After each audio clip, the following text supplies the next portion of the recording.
তো ভাইয়া কেমন আছেন? এই তো ভালো। কি অবস্থা রিপন? কেমন আছো? এই তো আছি মোটামুটি। তো হঠাৎ আপনি এখানে? এই তো কলেজ দেখতে আসছি। এখানে পড়াশোনা করছি। এই কলেজে পড়াশোনা করছেন আপনি? হ্যাঁ, জানতাম পড়াশোনা আমি জানতাম না। আমি তো জানি আপনি হয়তো বাইরে পড়াশোনা করছেন শহরে। বাইরে ইউনিভার্সিটি আমার বাইরে। কিন্তু কলেজ তো আমার এটাই।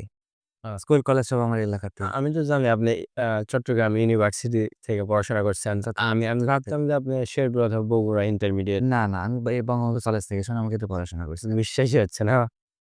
আমি এটা জানতাম না আসলে। তুমি কি অবস্থা? আমি এই তো আমি এবার বিএ 3rd ইয়ার আচ্ছা, ব কোথায়? বঙ্গবন্ধু কলেজে। আচ্ছা, আচ্ছা। তোমার ইন্টারভিউ কি এখানে? হ্যাঁ, আমি কত ব্যাচ তুমি? আমি ওর ব্যাচ হচ্ছে ২০১৯। ১৯ এ? আর আমি কিন্তু ১০ এর ব্যাচ। তাহলে তো অনেক বছর হ্যাঁ, আগে। হ্যাঁ, হ্যাঁ। সবচাইতে এই কলেজে কি আপনি সবচেয়ে বেশি পছন্দ করেন?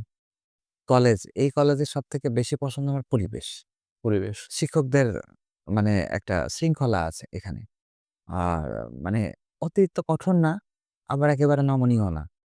এখানে খুব মানে প্রাণচঞ্চল একটা পরিবেশ আরকি শিক্ষকরা গড়ে তুলছেন। হুম। এখানে আ তুমি জানো কিনা এখানকার প্রতিষ্ঠাকালীন প্রিন্সিপাল যিনি ছিলেন, তিনি কিন্তু হচ্ছে আমিনুল ইসলাম স্যার। তিনি এখন আমেরিকায় আছেন নাকি? না, আমেরিকাতে নাই। উনি দেশেই আছেন। আ উনি হচ্ছে শফিপুর আনসারী একাডেমির প্রিন্সিপাল হিসেবে চলে গেছিলেন। আচ্ছা। রিটায়ার করছেন উনি।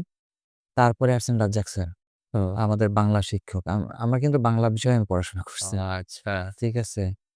তো কলেজের অনেক স্মৃতি আছে। এই যে গাছ দেখতেছো, গাছ থেকে আম পেড়ে খাইছি। হ্যাঁ, তারপরে এই যে এখানে দেখতেছো, এখানে এরকম ছিল না, সমান ছিল না। এখানে ছিল ঢালু। হুম। সামনে একটা পুকুর আছে, দেখছো কিনা? হ্যাঁ। ওই পুকুরের লেভেলে ছিল। এখানে মাটি ভরাট করে সমান করা হয়েছে। আমরা এখানে ক্রিকেট খেলতাম, জানো? হুম। ক্রিকেট যখন খেলতাম তখন এখান থেকে বল করতো, এদিক থেকে ব্যাট করতাম আমরা। ফিল্ডিং কেউ করতো নিচে, কেউ করতো উপরে, এরকম একটা বিষয় ছিল। উচ্চ খুব মজার বিষয় ছিল। এখন হ্যাঁ। তো অনেক ক্যাম্পাসটা অনেক ভালো পর্যায়ে। হ্যাঁ, এই যে এটা হচ্ছে নতুন বিল্ডিং, হ্যাঁ? এই তোমরা এসে তো পাইছো নতুন বিল্ডিং। আমরা এখানে নতুন বিল্ডিং পাইনি। আমাদের এখানে টিনের ঘর ছিল। এই যে তোমার এই ১ম রুমের পরের রুমটাই ছিল আমাদের কমন রুম ছেলেদের। হ্যাঁ, আর ওই রুমটা ছিল হচ্ছে মেয়েদের কমন রুম। হ্যাঁ। ওইখানে ক্যারাম খেলার ব্যবস্থা ছিল, দাবা খেলার ব্যবস্থা ছিল। অনেক হট্টগোল, তারপরে খেলাধুলা করছি, গান গাইছি। অনেক মজার ছিল, অনেক মজা। কলেজে অনেক তো কিছু আছে। সো আপনি তাহলে আপনার কলেজ লাইফটা অনেক মিস করেন। অনেক, অনেক মিস করি। আসলে কি আ একটা গান আছে না? সবাই বলে বয়স বাড়ে, আমি বলি কমে। হ্যাঁ। আসলে তো আমাদের সোনালী অতীতগুলো, সব স্মৃতিগুলো সুন্দর, সুন্দর সব আমরা পেছনে ফেলেই চলে আসছি। বাবা-মার সাথে যে স্মৃতি, ভাই-বোনদের সাথে যে স্মৃতি। এখন দেখো সবাই বিভিন্ন জায়গায় আছি আমরা। হ্যাঁ?